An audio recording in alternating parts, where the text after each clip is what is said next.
Hello, welcome to part 2 of a self-directed IEP.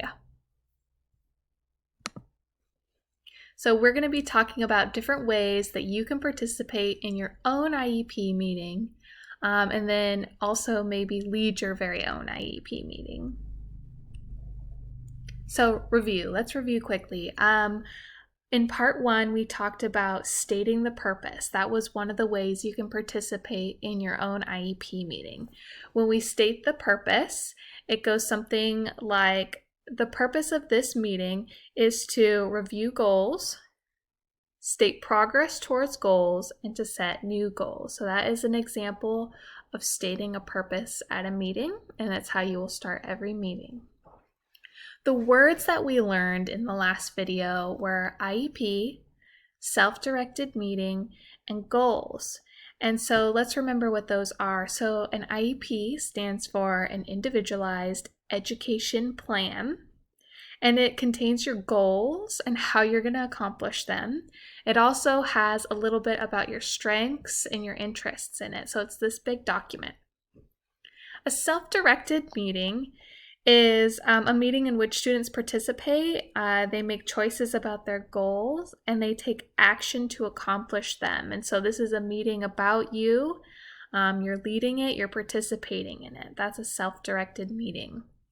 And then finally, goals. Remember, those are what we're trying to accomplish. And you can have goals in many different things. It could be cooking, hygiene, reading, writing, math. It could be taking breaks. It could be working with your peers. You could have lots of different areas that you can have goals in. So that's what we talked about in part 1. So in this video, we're going to learn 2 more vocabulary words. We're going to talk about your IEP team and who is in your IEP team, and transition goals. So your IEP team, it's a group of people who come together to make decisions about a student's education. And so your team will come together, they'll talk about your IEP, and then work together to make decisions about how they're going to move forward, okay? And later in the video, we'll talk about which people are part of your team. Transition goals. So these are goals that help you get ready for what you will do in adult life, such as work or education or social activities. Transition goals don't normally happen until high school. In Oregon, it's not required until you're 16. And so at this moment, you may not have any transition goals, but there are goals that help you get ready for, after high school, okay? So remember, step 1 was state the purpose. Well, step 2 is introductions. We need to introduce our team members. This is the second way you can participate in your own IEP meeting. So this happens right after you state the purpose, and you'll turn to each of your team members and introduce them to the rest of the group, okay? And so let's talk about who's going to be in this group. So the people that are required to come are either a parent or guardian, a district representative, so this might be a principal or a vice principal, a general education teacher, so this might be your math or your language arts or your science teacher. Any one of those teachers is fine. Only one is required, but it's always great when you have more teachers there. And then your special education teacher or your case manager, okay? And this person will help facilitate the meeting. So who do you want to invite to your meeting? So we have those 4 required people at least, right? That parent or guardian, district representative, general education teacher, and special education teacher. But you have the power to invite other people if you'd like to. You can invite a friend to support you.